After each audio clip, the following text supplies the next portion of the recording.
Boa noite, pessoal. Estamos ao vivo aqui para nosso quarto episódio do Papo em Torno de Cinza. Hoje recebendo mais um convidado especial, o professor Dr. Paulo Bonan. Depois o Marcelo vai apresentar ele com todas as formações dele, tudo direitinho. Então, queria agradecer mais uma vez a presença de todos aqui quem está ao vivo. Lembrando que esses vídeos ficam disponíveis no nosso YouTube, né, para serem assistidos depois. Então, se você estiver assistindo em outro horário, bom dia, boa tarde, sei lá, o horário que você esteja assistindo, fique à vontade, seja bem-vindo. Vou passar aqui a palavra para o meu amigo Felipe, para que ele possa falar as primeiras palavras e a gente vai começar. Tá? Felipe, boa noite para todo mundo. Boa noite, meus amigos. Boa noite, professor. Boa noite, pessoal que está online, ou boa tarde, ou como eu falo, bom dia, boa tarde, boa noite, porque tem gente que assiste depois, né? E hoje eu tive um feedback interessante, sabe? Pessoas que estão falando que estão assistindo depois, né? Tem gente que às vezes não consegue estar com a gente aqui nesse horário, né? E 2 alunos já vieram falar para mim: olha, eu estou assistindo tudo, hein? Estou assistindo. É um barato isso, né? E é um tema muito interessante, né, que a gente vai falar hoje, falar de estomatologia, falar de patologia, porque é uma área que tem uma integração com radiologia para mim que é importantíssima, né? Eu adoro. Eu acho que um não existe sem o outro. Imagens, né? E a estomatologia e a patologia. Tá? Estou muito feliz de estar aqui e estou ansioso. Tá? Marcelo, por favor, apresente o professor Paulo, por favor, meu amigo. Boa noite a todos. Mais uma vez, estamos juntos nessa jornada, tentando levar, né, via internet, conhecimento e informação de qualidade e qualificada para aqueles que nos assistem. Então, eu já de antemão agradeço a presença do professor Paulo Bonan. Paulo é meu grande amigo e grande colega de universidade, dividimos disciplinas juntos e temos uma excelente relação. É o cara que me faz sair às sextas-feiras de 1h30 da tarde, né, para literalmente ver lâmina e discutir caso no hospital. Então, eu agradeço sobremaneira desde já. O Paulo, ele fez mestrado em patologia bucodental e fez doutorado em estomatopatologia pela Universidade de Campinas, pela Unicamp, é uma escola literalmente de excelência, né? Quem milita na área da patologia e da estomatologia sabe. E há um pouco tempo atrás, em 2016, fez o seu pós-doutorado na Universidade McGill, no Canadá. Também entre tantas outras coisas, orientador de mestrado e doutorado, faz parte do corpo docente permanente do nosso programa de pós-graduação. Então, eu também estou ansioso, porque todas as vezes que eu me encontro com o Paulo, eu sempre aprendo uma coisa nova e sempre renovo a minha vontade de aprender, de estudar, e me conscientizo de como a nossa especialidade, como a radiologia integra junto com a patologia e com a estomatologia. Então, Paulo, sem mais delongas, a palavra é sua. Muito obrigado já, né, pela sua presença. Só para um adendo, né? Esses dias a gente estava participando de uma outra reunião e o Paulo literalmente foi cotado como o maior global da paróquia, né? Todas as pessoas queriam agendar alguma coisa com o Paulo, mas ele estava lá na Globo, então ele tinha sempre a agenda lotada. Paulo, fica à vontade, muito obrigado mais uma vez, seja bem-vindo, a palavra é sua. Marcelo, meu querido, eu queria agradecer de coração o convite, agradecer ao doutor Felipe, ao doutor Lucas, dizer que para mim é um grande prazer estar aqui no canal e poder discutir aí um assunto que certamente é um assunto muito agradável, muito bom. Eu tenho certeza que essa interface com a radiologia é uma coisa que sempre eu achei importante e hoje eu vou tentar falar um pouquinho a respeito de alguns conceitos, mas quero fazer um bate-papo, e eu queria envolver vocês um pouquinho nesse bate-papo, né? Mostrar algumas imagens, discutir algumas coisas, alguns casos clínicos, tornar alguma coisa assim bem dinâmica, tá? Eu trouxe uma apresentação em PowerPoint, deixa eu só compartilhar aqui a minha apresentação, e eu vou perguntar para vocês, por gentileza, se vocês conseguem... Opa, ainda não. Agora sim. Vocês conseguem ver a minha apresentação? Perfeito. Sim. Perfeito. Ó, maravilha. Então, nós vamos falar hoje um pouquinho. É claro que não é uma aula, é um bate-papo, então fiquem à vontade para me interromper e para a gente bater no papo. E eu vou perguntando também algumas coisinhas para vocês, porque, evidentemente, eu não sei muita coisa de radiologia. Aliás, eu estou estudando um pouquinho, estou aprendendo bastante com o professor Marcelo, que é a minha referência, hein? Então, toda vez que eu tenho alguma dúvida, alguma pergunta, eu grudo lá no professor Marcelo e nós estamos juntos. Aliás, o professor Marcelo faz parte também da RENDO, né, que é a Rede Nordestina de Diagnóstico Oral, que, na verdade, é um... Como é que eu defino a RENDO, hein? Na verdade, a RENDO é um organismo multi-universitário, então a gente tem várias universidades aí que fazem parte, né?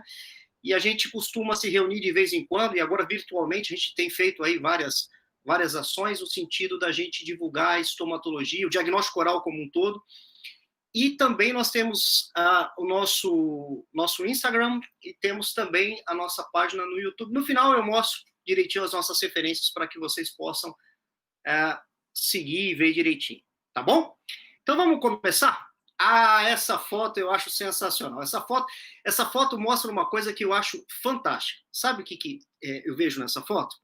Eu estou vendo aí 4 pessoas que não são patologistas orais. É porque a minha formação, engraçado, a minha formação é em estomatologia. E eu fiz alguma coisa em patologia oral na escola onde eu me formei. Aliás, lá na Unicamp, a formação ela é conjunta. Então, lá na estomatologia, a gente aprende estomatologia. Claro que a gente aprende também radiologia. A gente tem lá, embora a radiologia e a patologia, às vezes, tem alguns problemas lá, mas isso é uma outra questão. Mas o que chama a atenção é que, de fato, lá eu vi um pouco de patologia oral, embora não seja toda a minha formação, mas eu vi patologia oral e acabei me tornando patologista oral também, embora hoje eu milite bastante na estomatologia. Mas uma coisa que me chama a atenção é que, para ser um bom estomatologista, eu preciso também ser um patologista oral. Pelo menos eu penso assim. E, aliás, eu preciso também ser um radiologista. Embora eu não tenha especialidade em radiologia, eu preciso entender um pouquinho de radiologia.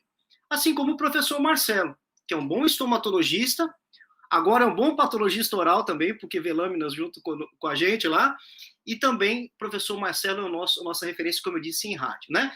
E aqui na frente nós temos o Carlson, que é o residente bucomaxilo, e lá no fundo a gente tem a Rayane, que é uma residente em práticas intensivistas no hospital. Então, veja que interessante, né? Nós temos aí profissionais de áreas diferentes, e aí o que nós estávamos fazendo aí? Nós estávamos fazendo uma rotina de diagnóstico. Então, isso eu acho fantástico, porque a gente tem esse momento que o professor Marcelo descreveu muito bem, nas sextas-feiras. Aliás, quem quiser participar, quando a gente voltar da pandemia, tivemos novamente encontros presenciais, estão convidados a participar. Neste momento, nós projetamos casos clínicos, projetamos as imagens, observamos as lâminas, discutimos o histórico do paciente e a gente fecha o diagnóstico, ou pelo menos tenta fechar o diagnóstico nessas situações. Então, realmente são momentos incríveis, né, Marcelo? Eu acho que é muito legal podermos estar lá na sexta-feira. Né? Sem dúvida. É o que impulsiona e o que dá mais vontade. É uma experiência realmente sensacional. E olha que interessante, porque cada um aí tem um olhar diferente, né? Então, algumas situações, depois eu vou até ilustrar, algumas situações, por exemplo, a gente estava discutindo pensando em um determinado diagnóstico, considerando um determinado aspecto clínico, e aí o Marcelo, com uma visão um pouquinho diferente, direcionou a gente para um outro caminho. E, de repente, a gente começou a pensar um pouquinho diferente. Então, o processo diagnóstico é um processo muito legal, um processo muito interativo. Então, é fantástico, né? E aí eu agradeço, porque, de fato, Marcelo, isso é uma homenagem ao meu amigo Marcelo. Eu agradeço muito, porque... a mim também, viu? Também? Eu sensacional. Também sou um fã, também. Sensacional. E aí, só fazendo uma menção aí, claro, o Gedley, o Alan, mas eu certamente sempre cito aí o Neil Peart, né, Marcelo? O Neil Peart é um cara fantástico, e eu acho que o Neil Peart ensina muita coisa para a gente no diagnóstico oral. Porque o Neil Peart é o seguinte, o Neil Peart era um virtuoso, sempre foi um virtuoso na bateria, né? Só que em determinado momento, o que o Neil Peart fez? Ele foi para a academia, ele foi estudar, né? Ele foi estudar jazz, Neil Peart. Mesmo não baterista de rock, foi estudar jazz, e aí ele melhorou ainda o que já era muito bom, né? Então é isso que a gente faz, né? Assim como o Rush fez, né? Então, sem dúvida. A gente não faz rock progressivo, mas a gente faz diagnóstico progressivo, né, Marcelo? Integrando e melhorando, sempre. Eu acho que essa é a ideia, né? Então é exatamente isso que a gente faz. Então a imagem aí do Rush, eu acho que ilustra muito bem isso para os fãs de rock and roll, do bom rock and roll, né? Aliás, onde estão as bandas de rock and roll hoje, hein? Sumiram, hein? Tudo bem, vamos lá, esse é um outro assunto, né?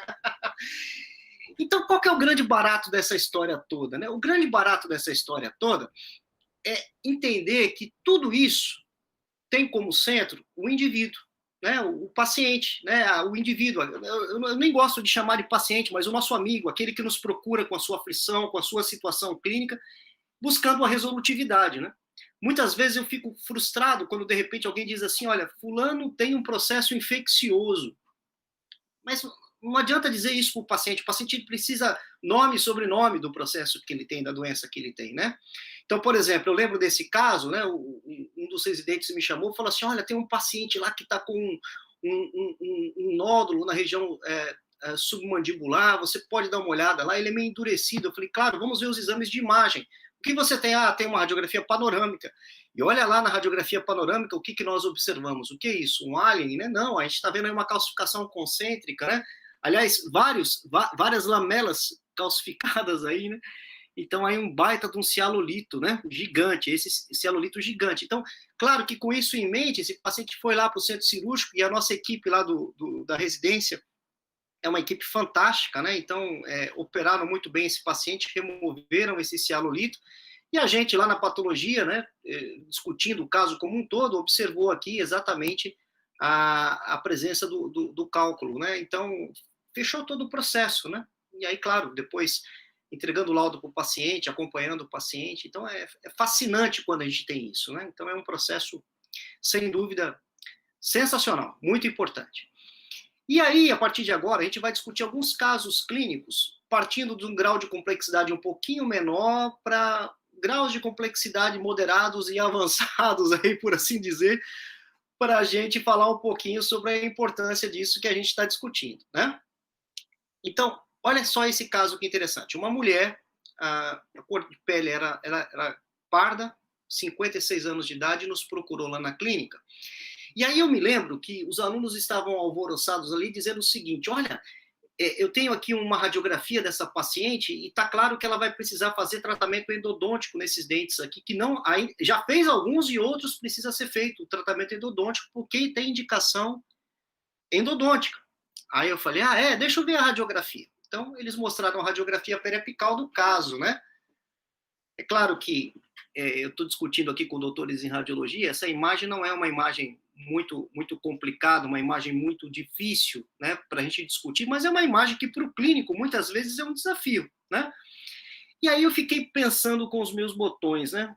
Será que esse paciente foi submetido a esses tratamentos endodônticos aqui de forma indevida?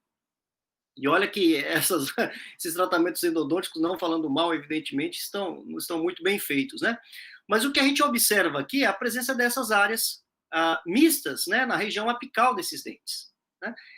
Então, é claro que a gente está pegando um retrato temporal desse caso, né? Então, eu estou vendo esse paciente agora, mas talvez essas áreas aqui no periápice, essas áreas que nós estamos observando, talvez no passado fossem áreas radiolúcidas, não é? E aí, eu sei que o diagnóstico dessa condição é um diagnóstico eminentemente radiográfico. Então, o que nós temos aqui, né? Então, temos aqui um caso de displasia cemento-óssea periapical, não é? Que é uma condição comumente encontrada em mulheres negras, de meia idade, que acomete geralmente os dentes anteriores, não é isso? E que pode ter desde um quadro onde você observa radiolucidezes periapicais até imagens mistas, chegando a imagens radiopacas no final. Essas imagens mais borradas, mais irregulares que nós conseguimos observar. Paulo, É claro. Oi, pois não, Marcelo? eu tenho uma teoria que é a seguinte: se os nossos alunos de graduação, acho que o Lucas e o Felipe vão concordar com isso, conseguirem sair, né, da graduação sabendo fazer diagnóstico de displasia segmentária periapical, eu já acho que é a missão cumprida. Opa. Porque é impressionante como 95% das pessoas não sabe do que se trata essa condição. É uma coisa realmente fora do comum. Incrível, né, Marcelo? Como de fato é assim, né? E aí a pergunta que eu fiz lá para os meninos lá na triagem foi: vocês fizeram o teste de vitalidade pulpar? É uma coisa elementar, é uma questão de prova, não é? Que a gente sempre coloca a importância da semiotécnica, de realizar os testes de vitalidade pulpar antes de indicar um tratamento endodôntico, não é? E aí, só para ilustrar esse caso, aí é claro que eu vou contar com a ajuda dos meus queridos amigos professores, né? Nós, então, solicitamos aí um exame tomográfico para enxergar, para ver isso um pouco melhor, né? Como é que estavam. E esses cortes parassagitais mostram para a gente exatamente essas áreas de densidade mista, né? A gente consegue perceber isso aqui na região apical. Então, notadamente, isso não é uma lesão apical, né? Pelo aspecto misto que nós estamos observando. E aqui embaixo, olha que interessante, esse outro corte aqui mostrando exatamente a presença dessas áreas mais calcificadas, não é? Então, esses aspectos que nós estamos mostrando, que estamos discutindo, evidentemente, quando a gente coloca um exame, uma tomografia por feixe cônico, né, evidentemente você consegue ver isso de forma mais detalhada, de forma mais precisa, né? Então, um caso que aparentemente é um caso simples, mas é um caso que na prática clínica, muitas vezes, se o clínico for desavisado e não prestar atenção no diagnóstico, que é um diagnóstico radiográfico, muitas vezes vai submeter o paciente a um tratamento que é desnecessário, né? Então, acho que isso, de fato, é muito importante. Marcelo, tem alguma outra coisa que você queria comentar sobre isso? Eu acho sempre, Paulo, que essa é uma das condições básicas de diagnóstico radiográfico de maneira geral, né? Porque eu faço sempre a comparação. Tratar esses dentes endodonticamente é como amputar uma falange distal. Então, acho que todo clínico, né, e como você enfatizou muito bem, a gente bate nisso. Não tem uma avaliação semestral, né, pelo menos uma vez por semestre, que a gente não pergunte isso numa avaliação e as pessoas continuam errando. Aí cabe a pergunta: será que isso é nossa culpa ou é culpa daqueles que não estão literalmente tendo a base mínima para seguir em frente, né? Enfim, exercer a prática clínica? Exatamente. Sabe, Marcelo, você falou que o desafio é que o aluno saiba diagnosticar a displasia. Eu vou um ponto atrás ainda, vou ser mais humilde. Acho que o desafio seria ele reconhecer que há algo diferente, né? E ele ter a sobriedade de parar aí. Ok, eu não sei, mas espera aí. E não prosseguir. Né? É verdade, Felipe. Né? Talvez ele nem consiga uma displasia, mas pensa e não prossiga. Né? Para não causar, como você falou, amputação, enfim, seria uma amputação, né? Importante, né, Felipe? Perceber que tem gato na tuba, né? Quer dizer, que tem alguma coisa diferente. Né? Tem alguma coisa diferente. Não, sem dúvida, né? E aí olhar, por exemplo, os dentes estão rígidos, né? Os dentes todos estão rígidos, não tem nada. Por que todos esses dentes têm tratamento endodôntico, né? O que aconteceu aí de fato, né? Então, uma boa anamnese, uma boa conversa com o paciente também ajuda muito, né? E Paulo, simples, né? uma outra coisa que a gente esquece muito também, eu digo os radiologistas, né?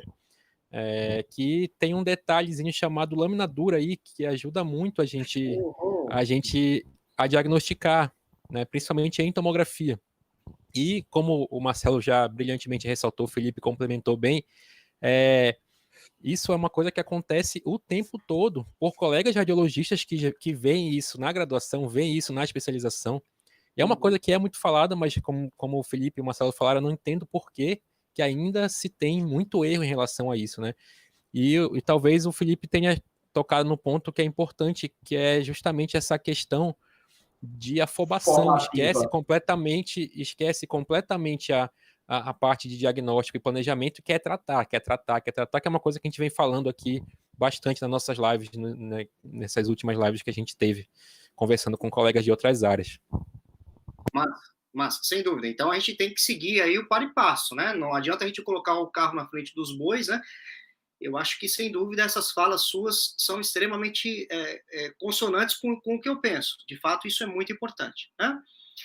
Então, talvez essa seja uma situação clínica mais simples, né? E aí a gente vai passando por algumas situações mais desafiadoras, né? E eu lembro que essa situação em específico, a gente discutiu bastante, né, Marcelo? Acho que você lembra bem desse caso, né? Então, esse caso aí, um paciente de 31 anos de idade, com uma tumoração na região palatina para rebordo alveolar, uma lesão assintomática com mais ou menos 1 ano de evolução, né? Esse tempo de evolução dessa lesão deixou a gente já preocupado, né? E talvez uma das coisas que a gente consiga perceber na apresentação clínica da lesão que deixa a gente também preocupado, 2 coisas importantes, são esses vasinhos periféricos, a gente chama isso de telangiectasia, né? Esses vasinhos, eles são vasinhos de nutrição superficial, e aqui logo na superfície a gente nota uma área que parece ser uma área que tende a ser uma área, se não for uma área de dentação, uma área que tende a ser uma área tendendo a uma ulceração. E esses sinais são sinais clínicos de que provavelmente eu estou lidando com uma lesão que ou ela é maligna, ou ela tem um comportamento biológico mais agressivo. Então, imagina o paciente chegando no consultório, chegando lá na clínica, com essa situação, e aí o que fazer nessa situação? Então, a gente estava discutindo um pouquinho a respeito da questão do segmento da conduta semiológica. Evidentemente, os exames de imagem aqui são muito importantes, muito importantes. E eu lembro que, especificamente nesse caso, o que aconteceu foi que nós tivemos acesso aos exames de imagem depois de ter realizado a biópsia. E aí a gente ficou com um nó na cabeça. Eu vou discutir um pouquinho com vocês que nó que foi esse que veio à nossa cabeça, tá? Então, olhando essa imagem, talvez, se a gente for pensar em uma tumoração nessa região, a gente evidentemente vai pensar numa neoplasia, aí, primeira hipótese diagnóstica, uma neoplasia de glândula salivar, né? E aí, dentre as possibilidades, são várias, né? Nós podemos pensar, talvez, uma neoplasia, se for pensar numa neoplasia benigna, como eu falei, não foi, talvez, a nossa primeira escolha, a primeira hipótese, nós pensaríamos aí num adenoma pleomórfico. E se for pensar em neoplasias malignas, poderíamos pensar em um carcinoma mucoepidermoide, talvez pensar em um adenocarcinoma polimorfo, talvez a primeira possibilidade diagnóstica tenha sido essa, e menos, talvez, um carcinoma adenoide cístico. Então, são algumas possibilidades diagnósticas que nós pensamos nesse caso. Como eu disse, quando o paciente nos procurou, ele nos procurou lá no hospital, e aí eu não lembro exatamente qual foi o problema que teve, mas ele não veio com exame de imagem. Nós precisávamos de um exame de imagem, nós temos um tomógrafo helicoidal lá, convencional, e aí nós solicitamos, então, a tomografia convencional para esse caso, e ela demorou para chegar, e aí nós resolvemos, por entender que talvez fosse uma neoplasia maligna, realizar uma biópsia incisional, né? E aí vamos continuar vendo o caso. Então foi feita a biópsia incisional, aqui só mostrando para vocês que a lesão não era uma lesão cística, então a gente sempre toma esse cuidado de realizar uma punção aspirativa, e aí não era uma alteração cística, era uma alteração sólida, veio um conteúdo sanguinolento, e aí nós removemos um pequeno fragmento para análise microscópica.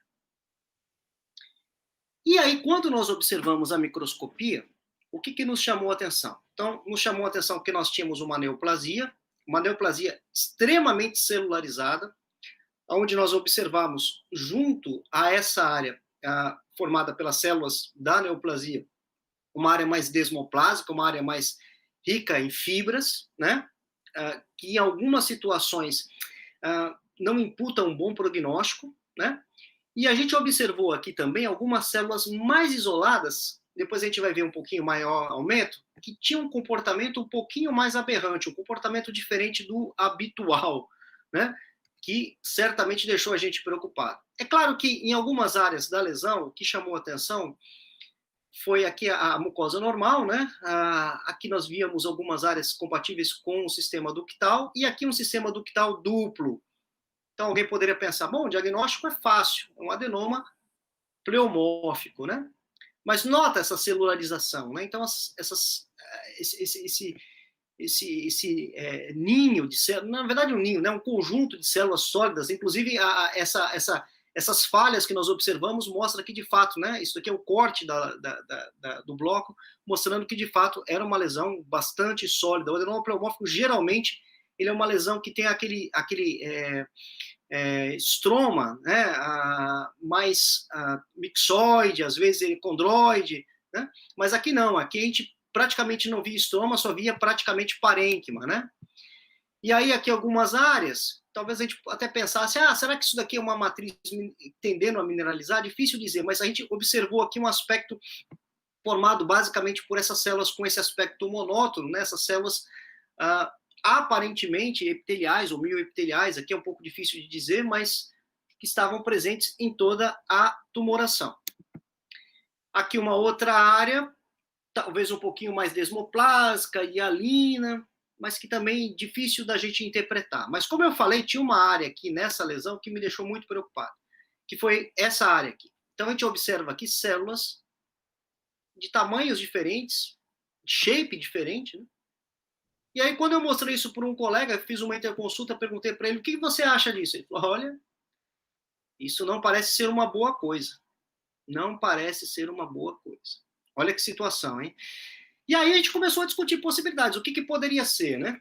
Então, uma grande dúvida que ficou na nossa cabeça quando a gente viu essa imagem, olha, isso daqui pode ser ou um adenocarcinoma polimorfo um pouquinho diferente, ou pode ser um adenoma pleomórfico bem diferente, bem celularizado, e que talvez apresente aí algumas alterações mais aberrantes.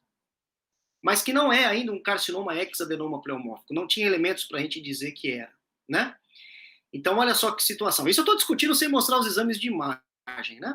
Aí eu lembro que quando vieram os exames de imagem, aí a coisa empepinou. Eu lembro bem que a gente discutiu esse caso, né, Marcelo, juntos, né? Sim, Paulo, lembro perfeitamente. E aí uma coisa que ficou claro para a gente, quando a gente observou aqui, a gente consegue observar nesses cortes coronais aqui, que dificilmente o adenoma pleomórfico teria esse tipo de comportamento convencional, o adenoma pleomórfico convencional, né? O que a gente percebe é uma invasão sinusal, invasão do espaço nasal, né? Aqui a neoplasia, né? Se comunicando, aqui talvez com uma latina, exatamente, né? Então a gente percebeu que o comportamento, pelo exame de imagem, o comportamento, olha que interessante, que fantástico isso, o comportamento biológico, ele era extremamente compatível entre o que nós vimos na lâmina e o que nós vimos no exame de imagem. Então o exame de imagem certamente levou a gente exatamente a pensar nessa dualidade. Nós temos uma lesão borderline, ou uma lesão maligna, que ainda tem um comportamento menos agressivo, menos invasivo, ou uma lesão benigna que é um pouquinho mais agressiva. Então, como denominar isso? A pergunta é como dar um nome para isso para o paciente, né? Porque a gente sempre tem que dar um nome. Então, o que a gente fez nesse caso? Então, esses aqui são alguns exames de imagem, alguns outros cortes, né, Marcelo? Se você quiser comentar algum outro aspecto aqui, agora nós temos os cortes axiais, a tomografia convencional, mostrando exatamente isso, né? Pois não, Marcelo? Não, eu lembro bem, Paulo, que quando nós discutimos esse caso, né? Aliás, isso é uma coisa que eu vou fazer questão de frisar. Nós temos uma disciplina que chama Seminários de Integração, onde, no mesmo tempo, na mesma sala de aula, de maneira sincrônica, né? Antes presencial, não sei quando, agora, mas fica dentro, né? São 3 docentes, pelo menos, no mínimo, né? Um patologista, no caso, o radiologista e o estomatologista. Então, a gente discute casos que são do ambulatório, que o professor Paulo coordena lá da estômago, né, junto com o pessoal da cirurgia, e eu lembro bem, Paulo, que nesse caso, o que mais me chamou a atenção é que se vê bem aí nas imagens axiais um aspecto espiculado, né, uma lise com formação de espícula, como se fosse traves ósseas, tipicamente de um comportamento biológico agressivo, coisa que se fosse um adenoma pleomórfico comum, não haveria, né? Você tem uma invasão de fossa nasal, a lesão, ela literalmente cresce em sentido ascendente, né? Destrói a parede medial do seio maxilar, invadindo a fossa aí. Então, não é uma coisa que você bata o olho e diga, não, isso aí é benigno. Não. Esse é um comportamento indicativo realmente, ou bem compatível com a lesão de natureza maligna, né? Aí nos sagitais dá para ver claramente que há uma destruição importante, né? Junto com a massa tecidual, a hiperdensidade de tecido mole, também concomitante, invadindo já até, obliterando a fossa nasal. Enfim, é um comportamento bem atípico do que a gente pode ver. E um detalhe, Paulo, que eu acho que a gente sempre frisa, né, para os colegas, inclusive, que estão nos assistindo, é que o radiologista ele não pode ser manco, ele não pode ser radiologista de um olho só. Ele tem que ver feixe cônico, ele tem que ver espiral, ele tem que estar pronto para literalmente o que vier. Então, eu acho que a gente precisa também, né, reforçar essa conduta que nem sempre você vai ter feixe cônico à sua disposição. Então, se tem espiral, por que não fazer? Por que não interpretar, né? E em lesões como essa, isso é muito mais importante, porque digamos, encruzilhada entre você enviar para um radiologista médico ou contar com o auxílio de um dentista radiologista, faz toda a diferença na hora de triar o caso, enfim, encaminhar. Maravilha, excelente, né? E aí, o que fazer, né? Porque o que a gente percebe é que a gente tem uma lesão rápida de evolução, uma lesão destrutiva, uma lesão que tem aí ela tem uma dualidade, se a gente for comparar, como o professor Marcelo descreveu muito bem, acho que imaginologicamente é uma lesão que tem aí um componente que parece ser realmente uma neoplasia maligna, mas ao mesmo tempo na histologia nós temos um comportamento aparentemente misto. E aí, o que fazer, né? Essa é a grande dúvida. Então, nessas situações, o que nós costumamos fazer? A gente vai para a literatura, dá uma pesquisada, dá uma lida e tenta ver como que a gente pode definir, então, uma lesão que pode ter esse comportamento dual. Então, foi o que nós fizemos, né? Aliás, trouxe essas imagens aí para o professor Marcelo criticar, né, professor Marcelo? Da reconstrução multiplanar 3D, professor Marcelo.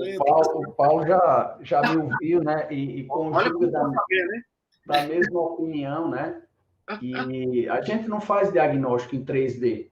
A gente faz diagnóstico nas imagens base. Você pode ter, veja que a qualidade da imagem, da reconstrução é excelente. Multislice não tem como ser ruim, né? Mas você não vai fazer diagnóstico em 3D. Você faz literalmente nas imagens base, nos cortes multiplanares, e aí ilustra brilhantemente assim. Esse é que é o espírito da coisa. 10, maravilha. Então é isso mesmo, né? Então o que nós fizemos? Aí só mais uma imagem mostrando provavelmente a área aqui afetada, etc. Tal.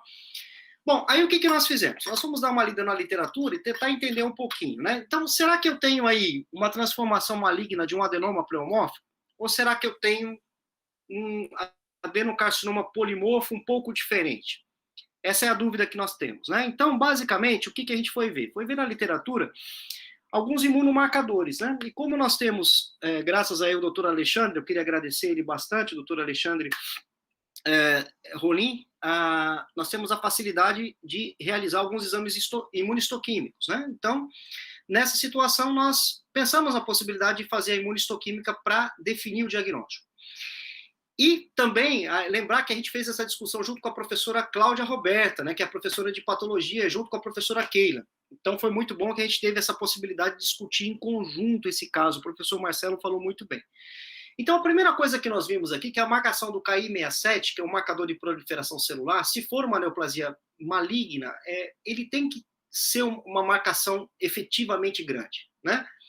E nós vimos também que a marcação do P63 pode ser uma marcação também importante, também importante. Aí nós vamos dar uma olhada, porque o P63 ele vai estar marcado principalmente mais, né, se a neoplasia for maligna, tá?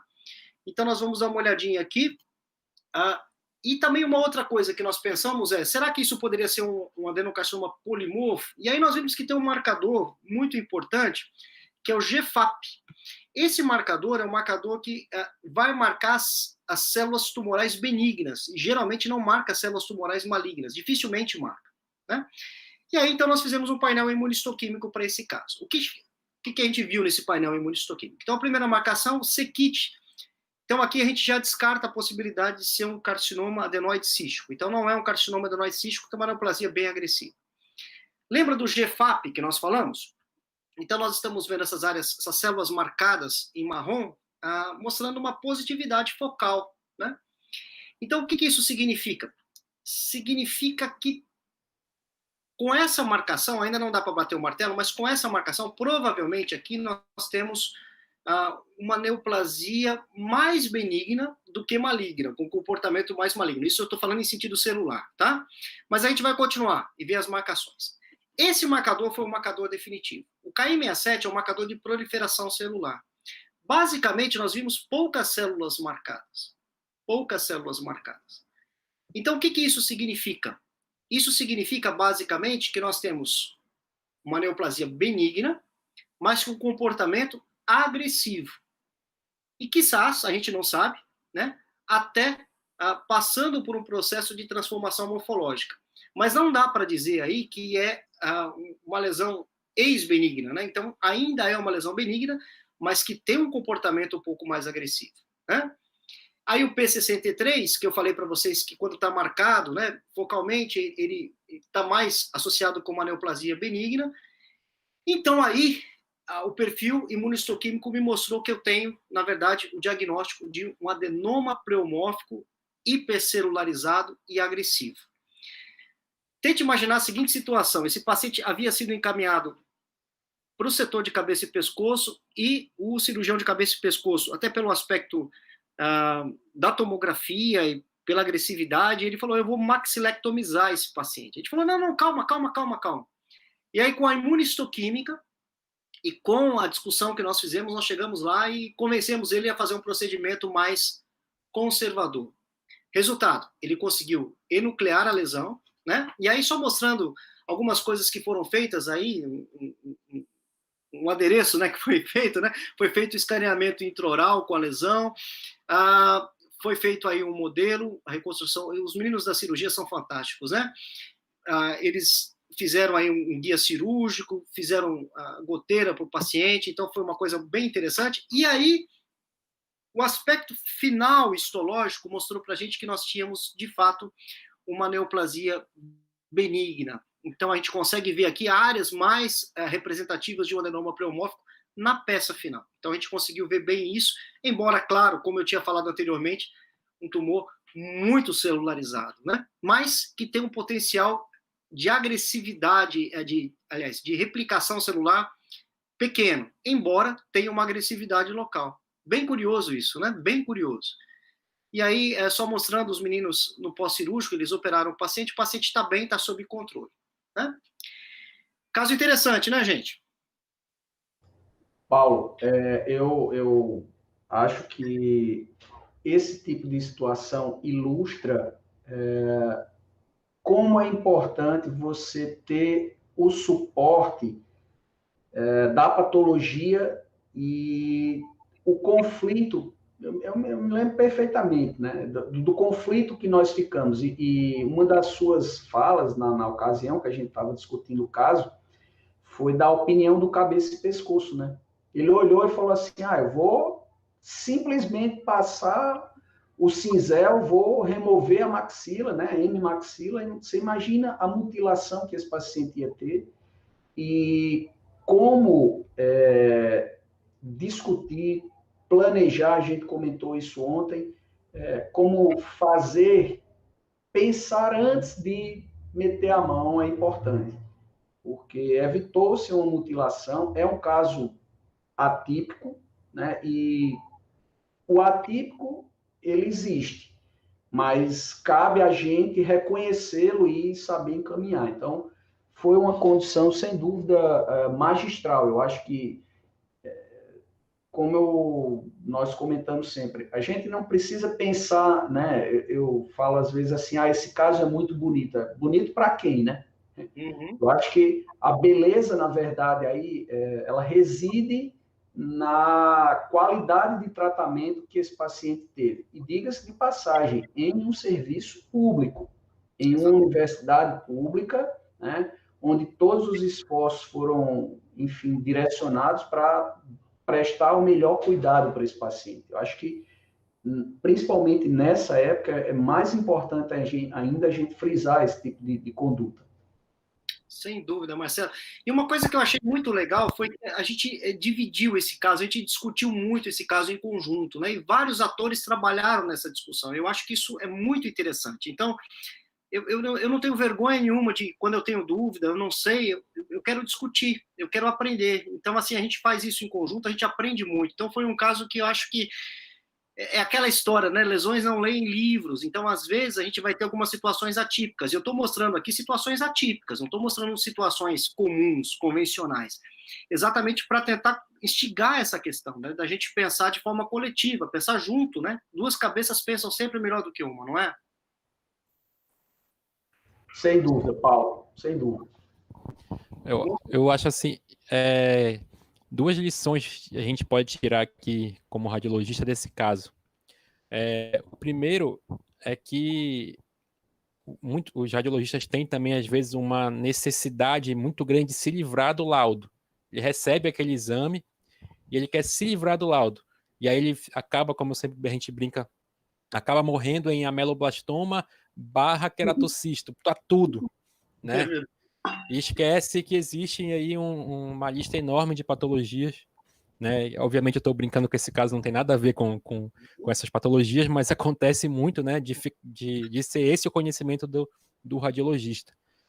Então, e a outra, então, assim, não precisa ter pressa para fazer um diagnóstico desse, né? Pressa, entre aspas, eu disse, é estudar o caso, é entender melhor o que está acontecendo, é conversar, né, com o indicador, conversar com o estomatologista, conversar com o patologista, buscar informações, dar informações e aí juntos tentar chegar a um diagnóstico. E a outra lição que é muito, muito importante também nem sempre a gente vai saber tudo, né? Vamos recorrer à literatura quando for necessário. Isso aí foi perfeito, né? E a conduta do caso foi brilhante.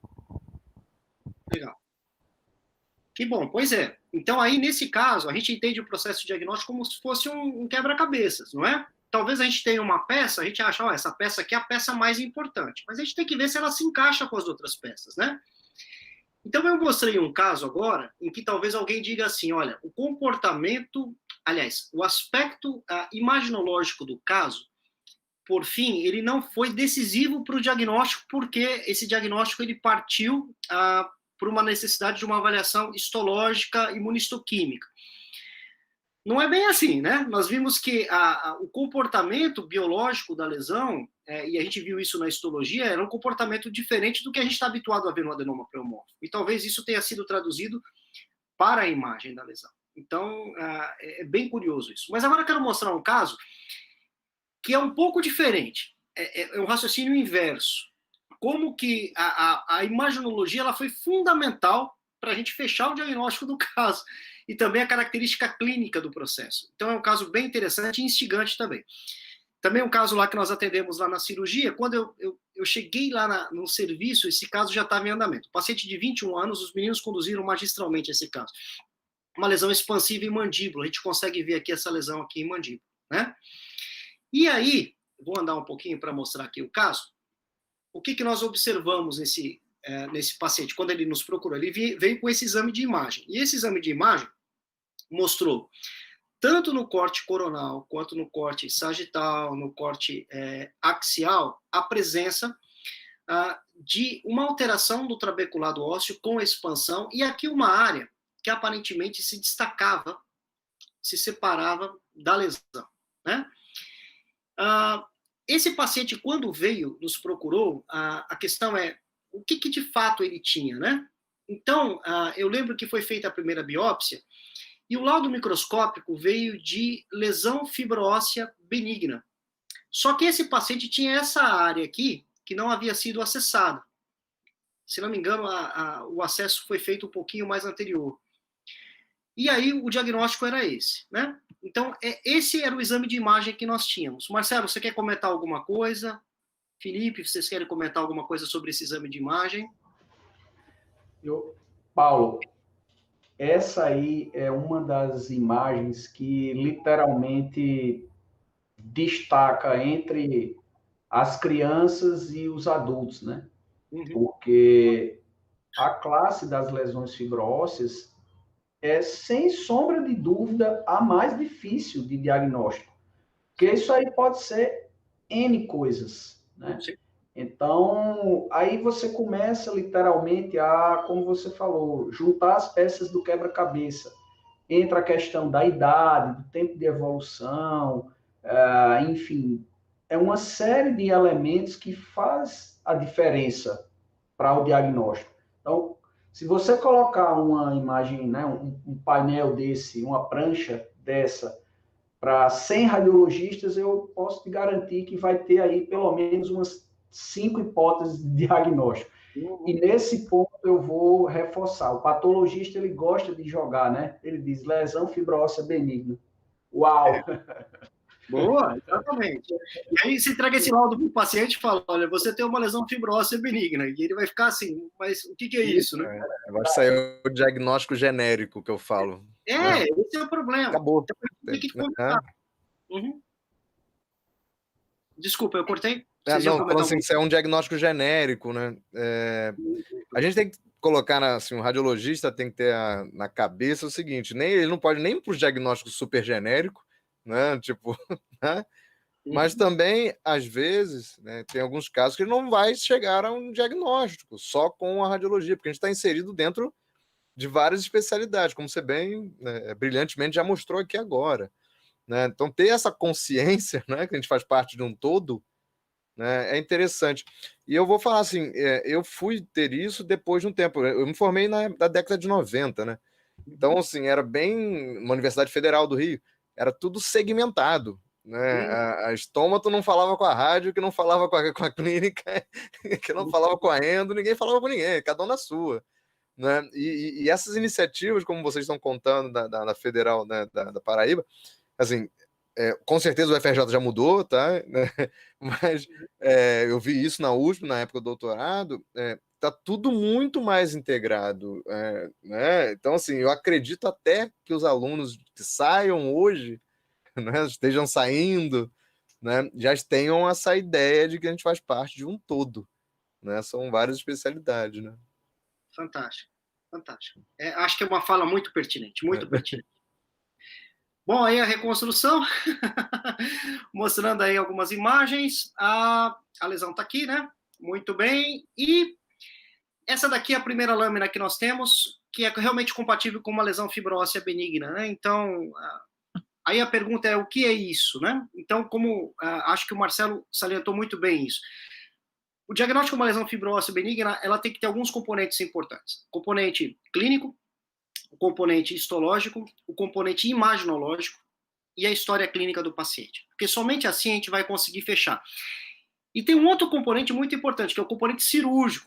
A gente não pode esquecer disso, né? Uma displasia fibrosa, por exemplo, uma coisa que chama a atenção, é que ela é uma lesão que tem continuidade com a cortical óssea. Já o fibromossificante, você consegue destacar o fibromossificante do leito cirúrgico. Então, sempre você tem um plano de clivagem. E, imaginologicamente, a gente sempre tem que buscar esse plano de clivagem, essa área, talvez uma área mais radiolúcida, né? Ou então uma área hipodensa, que mostra exatamente essa área sugestiva de um plano de clivagem, né? Naquela imagem que nós vimos anteriormente, eu vou voltar aqui um pouquinho nela, fica evidente que nós temos aqui pelo menos duas composições.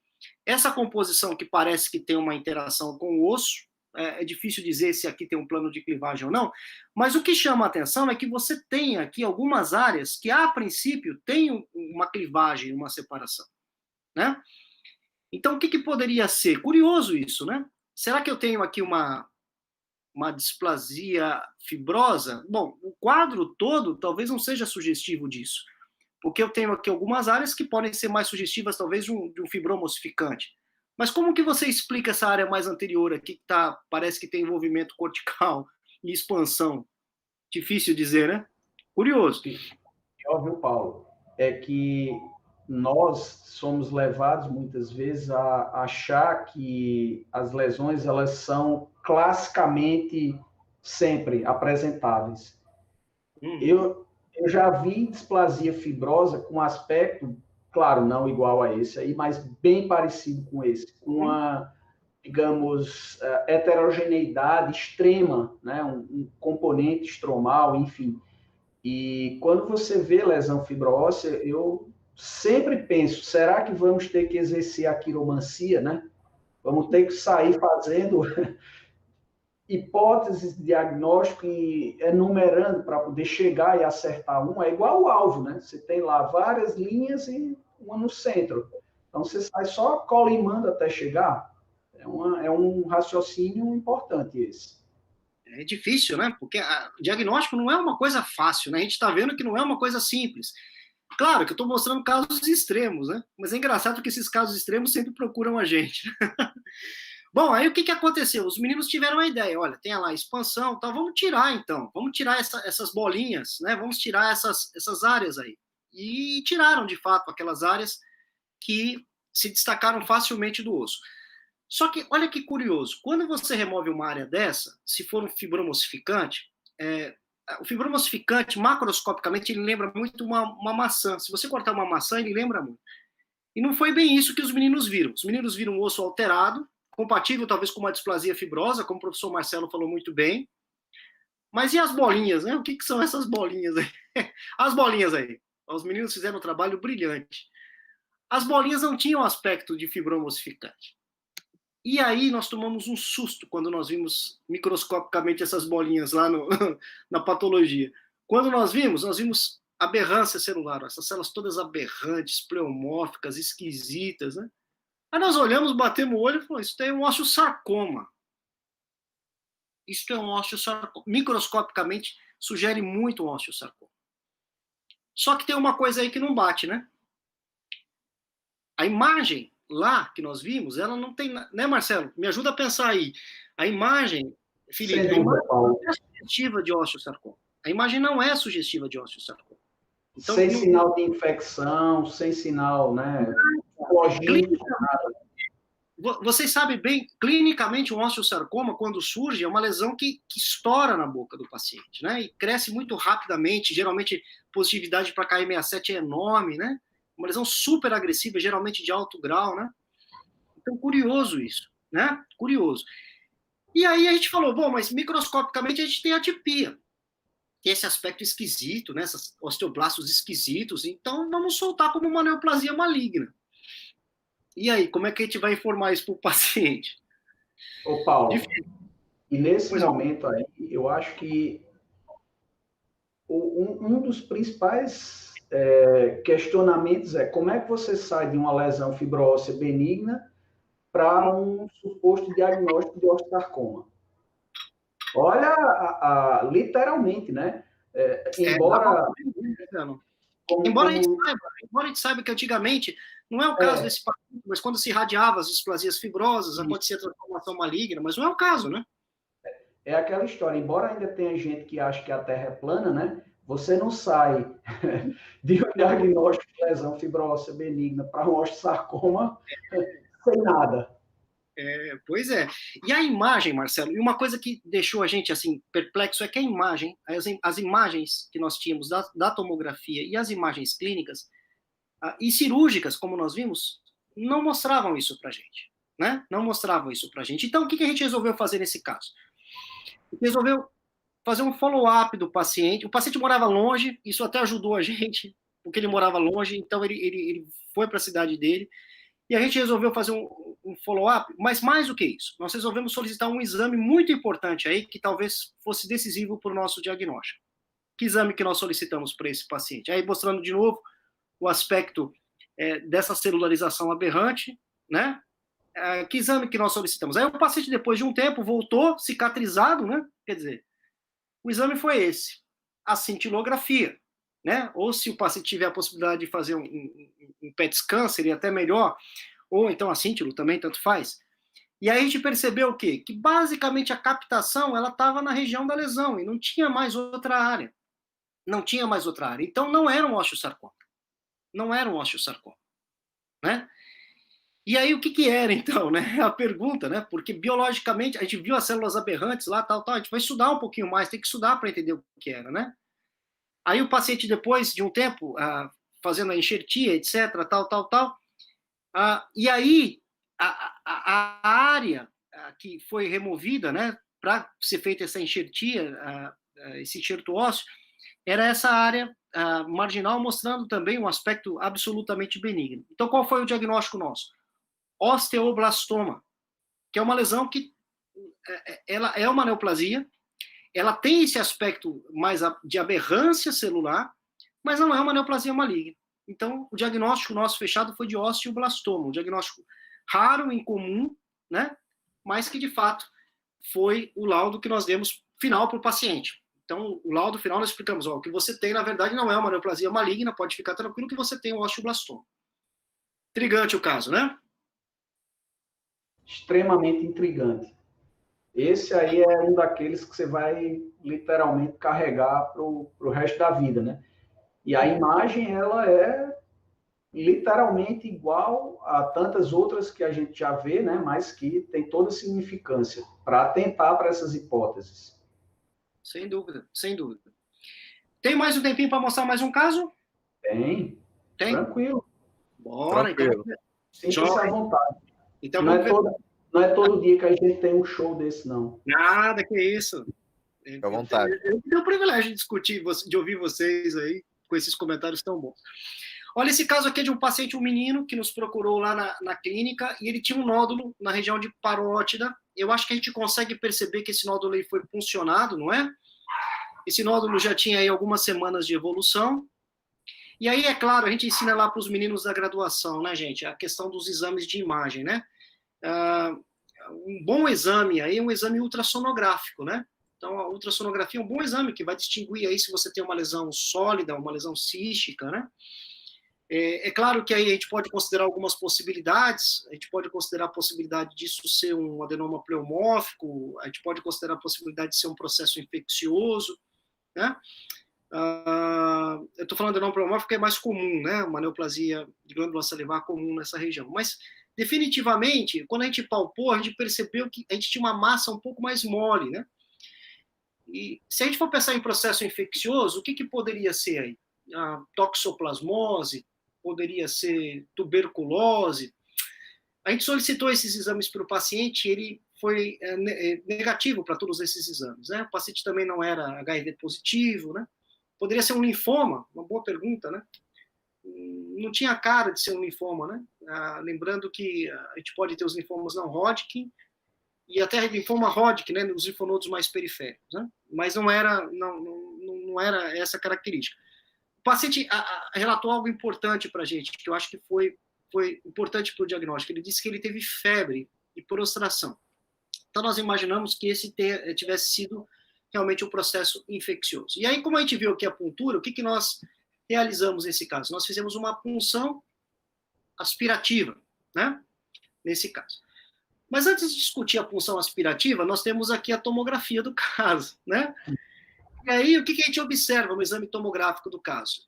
Nesse corte axial, a gente consegue perceber que esse paciente ele tem uma massa nessa região, né? E a gente tem aqui uma densidade um pouquinho diferente dos tecidos adjacentes, né? E essa massa é uma massa difusa.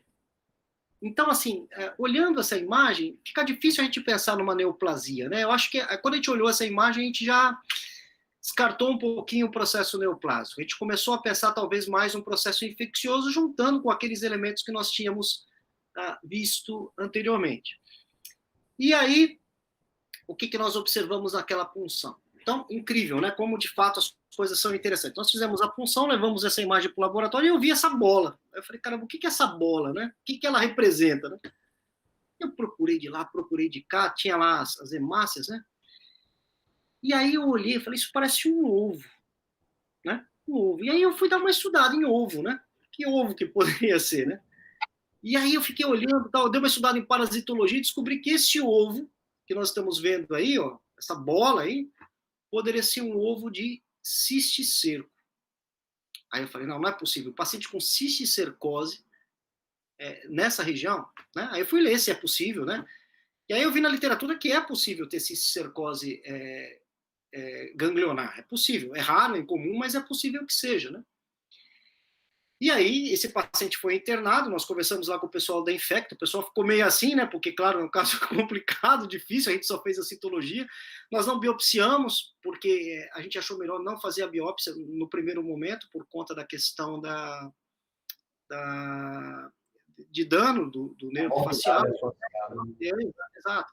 E aí, o que nós fizemos aí? Nós encaminhamos para a Infecta e vamos fazer o tratamento. Fez o tratamento lá com o albendazol, nenhum efeito, não funcionou. Bom, então vamos mudar, vamos fazer o quê? Vamos fazer ivermectina, tá na moda agora, ivermectina. Faz ivermectina. Aí fez ivermectina, diminuiu, e a febre desapareceu, mas o nódulo continuou. E aí o que nós decidimos fazer? Vamos tirar o nódulo, tá? Uma outra coisa interessante, se a gente pensa em cisticercose, é fundamental que a gente descarte neurocisticercose, não é isso? Então, nesse caso, nós solicitamos uma tomografia, foi feita uma tomografia de crânio do paciente, e essa tomografia revelou, pelo menos, que o encéfalo do paciente estava limpo, que é uma boa coisa, né? E aí, o paciente sendo submetido à cirurgia para remover aquele nódulo remanescente, então, a cirurgia sendo feita, e aí está o cisticerco. Essa daí é a lâmina final, mostrando, então, o cisticerco, a parede, a celulose do cisticerco, né? Confirmando que, de fato, o paciente tinha cisticercose. É claro, esse cisticerco já estava morto, mas ele ainda não havia sido completamente fagocitado, e aquele nódulo não havia sido, não tinha uma evolução, não tinha tido uma evolução completa. Por isso que nós resolvemos acessar cirurgicamente. A gente consegue ver os ovinhos aqui, ó. Tá vendo os ovinhos, ó? Aqui a gente vê os ovinhos de novo. Dá para ver vários aqui, né? E aqui o cisticerco, né? Então, incrível, né? E incrível como nesse caso, nesse exame de imagem, como ele ajudou a gente a pensar um pouquinho mais nessa questão mais de um processo infeccioso do que um processo neoplásico, né? E como que isso ajudou bastante. Eu não trouxe a imagem aqui, mas tinha uma imagem lá que dava para ver umas fitas. Eu até esqueci de pôr aqui no córtico coronal, dá para ver as fitas. Que o cisticerco, ele pode, a forma tênia, né? Tênia, ele pode se apresentar como o tapeworm, né? A fita, né? Então, bem interessante também, né? Então, esse caso também a gente conseguiu resolver, o paciente está bem, tá tudo certinho, sem nenhum outro problema, sem nenhuma outra intercorrência, tá? Gente, eu trouxe esses casos aí para a gente discutir. Não sei se vocês querem discutir mais coisas, falar mais alguma coisa. Paulo, eu, obviamente, dizer que você é brilhante é redundante, né? Mas não vou ficar rasgando tanta seda, não. Mas eu acho que uma questão pertinente nesse momento é a seguinte: na sua experiência clínica, quando você entra em contato, por exemplo, com o radiologista, qual a sua necessidade ou qual a sua ideia? O que é que você acha que realmente um serviço de radiologia pode juntar para a sua prática? Acho que essa é uma pergunta pertinente. Nós temos, enfim, vários colegas radiologistas que nos assistem, e essa é uma questão sempre repetida, né? Mas o que é que eu posso ofertar para o meu indicador, para o estomatologista, para que ele literalmente junte, né? Faça uma, digamos, parceria comigo, enfim, opte pelos serviços. Marcelo, você levantou uma questão, acho que extremamente importante. Eu não consigo ver a minha prática dissociada de se ter um bom radiologista, como você é um ótimo radiologista do meu lado, né? Então, eu percebo que isso é muito importante, né? Então, o que é importante? Eu acho que desde a questão da indicação do exame, né? Porque muitas vezes o clínico, ele fica naquela situação. Qual é o melhor exame? Será que eu peço uma ressonância? Será que eu peço uma tomografia de feixe cônico, uma ultrassonografia? E se o paciente não conseguir fazer esse exame, será que tem alguma alternativa? Então, eu acho que desde a indicação do exame, até o olhar, esse olhar de lince que vocês têm, que é um olhar privilegiado, que é muito importante, que nós, clínicos, muitas vezes não temos, então você já viu muita coisa que eu não vejo. Então, a questão de você ter um laudo descritivo muito bem feito, eu acho que isso é extremamente importante, né? É muito valioso, é muito importante. E de ter a conversa com o radiologista. Eu acho que essa conversa, esse diálogo é muito importante, né? Eu não acho que os profissionais devam ficar dissociados, cada um sentado no seu office lá. Eu acho que nós temos que ter uma conversa conjunta, um bate-papo conjunto, uma interação. Porque talvez você não tenha elementos que eu tenho na clínica, que para mim são muito importantes, e que talvez isso possa te nortear dentro do teu olhar de lince, a ver algumas coisas lá na tua imagem que são fundamentais, né? Nós tivemos um caso, só para ilustrar isso, eu nem trouxe esse caso porque a gente precisa fechar ainda com a imunistoquímica. Nós tivemos um caso recentemente, que agora na época da pandemia, essa confusão toda, que a gente pensava ser você estava falando de doença fibrosa benigna, a gente estava imaginando tal, mas eu acho até que você chegou a ver esse caso. Tinha lá umas áreas de espessamento do ligamento periodontal, umas áreas meio maceradas na tomografia, a imagem não estava bonita, né? E a gente pensou, pode ser uma displasia fibrosa diferente e tal, e a gente biopsiou o caso e era um linfoma não Hodgkin. E curioso que eu estava dando uma olhada na literatura, existem lesões de linfoma não Hodgkin que mimicam, né, que lembram um pouquinho, às vezes, lesões fibrosas. Então, é interessante isso. Então, a comunicação é muito importante. É muito importante. Por isso que eu sempre vibro quando você está lá com a gente discutindo os casos, discutindo as imagens. Eu acho que isso é fundamental. Eu não me vejo hoje como clínico dissociado de ter um bom suporte radiológico e imaginológico que seja. Felipe quer. Então, gente, é porque a gente está no nosso quarto encontro, né, do Papo em Tons de Cinza, e nos 4, a gente não combinou, tá, Paulo? Nada. Assim, Não. Né? Anteriormente, mas todos falaram, até agora, nos 4, né, dessa importância, né, da comunicação do radiologista. Ele tem também estar disponível. Né? Assim, né? Você falou, né? Eu brinco, você falou, cada um está no seu office, eu falo assim, está na caverna. O radiologista, às vezes, ele tem colegas, não, fico na minha caverna, não me comunico com ninguém, e eu cuspo o laudo, né? Tipo, sai. Eu volto para minha caverna. Isso morreu, acabou. Acabou. Não é? Eu ia trazer uma charge, eu acabei não encontrando essa charge, mas eu vou descrever mais ou menos essa. Eu acho que você lembra a charge do elefante, que é o patologista, o radiologista, o cirurgião, né? Caçando o elefante, né? Quer dizer, eu acho que é politicamente incorreta essa charge. Mas a ideia é que cada um tem uma visão que é complementar. Né? Então, assim, o que você falou é tão importante. Então, se a gente complementa as nossas ideias, discute, traz elementos, a coisa fica muito mais assim, sólida e o diagnóstico é muito mais preciso. Né? Então, entendendo que isso é um benefício para o paciente, para o usuário, para a pessoa, eu acho que é muito legal isso que vocês estão falando. Bacana. E aí, Lucas? Então, o que eu achei muito legal da abordagem do Paulo em todos os casos é uma coisa que o dentista em geral, né, quando eu falo dentista, o dentista médio, digamos assim, né, claro que tem exceções e o Paulo é uma delas, é que tem um certo receio, uma certa vergonha de assumir que não sabe alguma coisa, entendeu? Que a gente não precisa saber tudo, a gente tem que saber meios para chegar naquele conhecimento, para chegar naquele diagnóstico. Então, obviamente que tem casos que com a experiência a gente bate o olho e já meio que sabe encaminhar, já sabe o que está acontecendo, mas tem casos em que você precisa parar, estudar, conversar com vários colegas, pedir a opinião de A, B, C e D, e ainda vai continuar com dúvida, você vai precisar lançar mão de alguma técnica diferente para chegar a um diagnóstico, né? Então, acho que essa lição aqui, para nós radiologistas e para clínicos também, ela é fundamental. Você não tenha vergonha de dizer que não sabe alguma coisa, né? Porque vai acontecer, e vai acontecer bastante, de ter situações que você não sabe exatamente o que está acontecendo. Isso é normal, né? O que não é normal é você simplesmente negligenciar aquilo e não ir atrás de uma solução.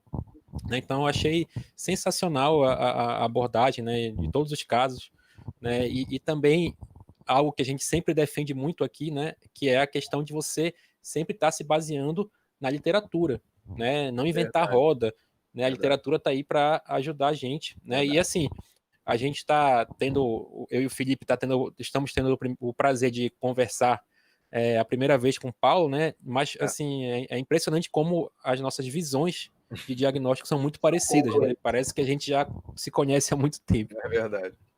Que legal.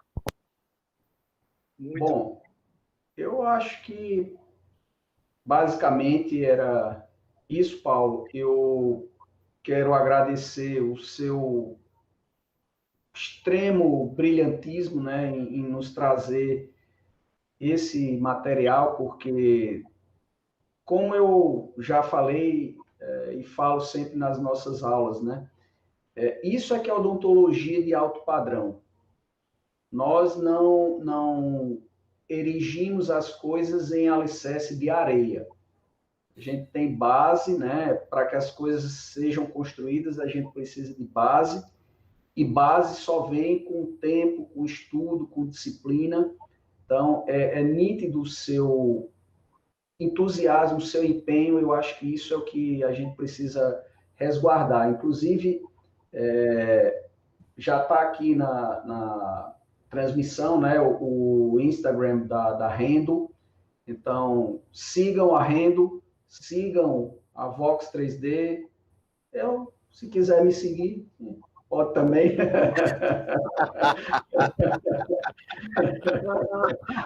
eu falar aqui, gente. Vanessa Rodrigues está dando os parabéns aqui no chat, tá? E comentou que precisamos reconhecer nossos limites para o bem dos nossos pacientes. Né? Sendo assim, comunicar entre os colegas sempre é o melhor, né? Então, foi, né, o que a gente está falando também. Vanessa concorda, então dá uns parabéns aí, tá bom? obrigado. E o que você falou no início também, Paulo, assim, nós estamos tratando indivíduos, isso aí é fundamental, a gente entender isso. Eu sempre brinco, eu falo para o paciente, já pensa que é sua mãe, né? Porque sua mãe, normalmente a mãe é a pessoa que a gente mais querida, né? Então, assim, pensa que é um diagnóstico para sua mãe, sabe? Cuide bem, preste atenção, né? O Marcelo falou uma coisa interessante, ele comenta isso, ele fala que se você ouvir cascos, geralmente você não vai pensar em zebra, né? É engraçado que num serviço de grande complexidade, a gente tem que fazer essa reflexão, né? Que geralmente a gente trabalha em serviços de grande complexidade, muitas vezes as zebras aparecem com uma certa frequência. Exatamente. Aí a gente tem que estar atento. Mas o Marcelo acho que deu bem a dica, igual o Lucas falou, você mesmo, Felipe, a importância da gente estar lendo bastante, né? A gente tem que ler, tem que estudar, tem que ver, treinar o olho, treinar a nossa sensibilidade, conversar, como a gente falou bem agora, né? Não tem medo de dizer não sei, ou o que pode ser, ouvir os colegas, ser humilde. Eu acho que ser humilde é uma característica muito importante para quem faz um bom diagnóstico, né? Eu já errei muito, agora estou acertando um pouquinho mais.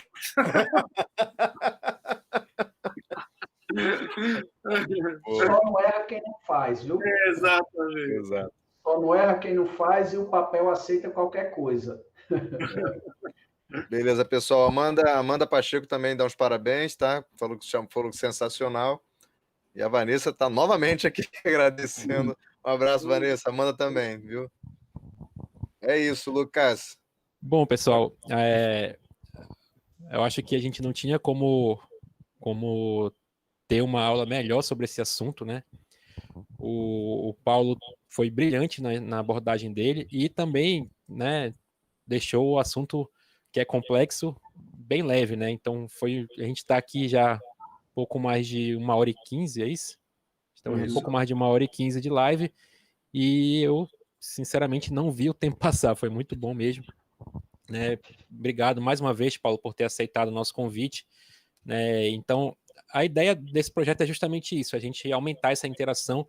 Eu acho que tu deste vários motivos aqui para que a gente entenda a necessidade disso, né? E faça isso no nosso dia a dia. Então, bom, eu queria agradecer mais uma vez quem está aqui com a gente numa sexta-feira à noite assistindo ao vivo.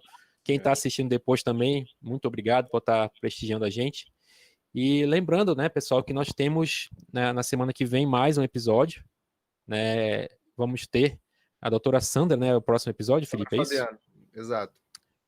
Vamos falar aqui um pouquinho sobre implante e periodontia, né, uma área também que nós da radiologia prestamos um serviço muito forte, né, um serviço rotineiro, né, para essas áreas. Então vamos falar um pouquinho sobre esse assunto também. E Paulo, vou passar a palavra para ti. Se quiser fazer alguma consideração final, mais uma vez, muito obrigado e uma boa noite para todo mundo aí, gente. Lucas, Felipe, Marcelo, eu queria agradecer de coração, parabenizar vocês pela ótima iniciativa. Agora eu vou seguir vocês, eu sou meio apaixonado por esses assuntos, e aí agora eu vou seguir vocês também. Eu acho que faz muito bem quem for seguir vocês aí, excelente. Eu acho que essa é uma conversa fantástica. Essa é uma forma, até pensando em termos de educação, né, em saúde, uma forma maravilhosa de discutir, de ensinar, de aprender.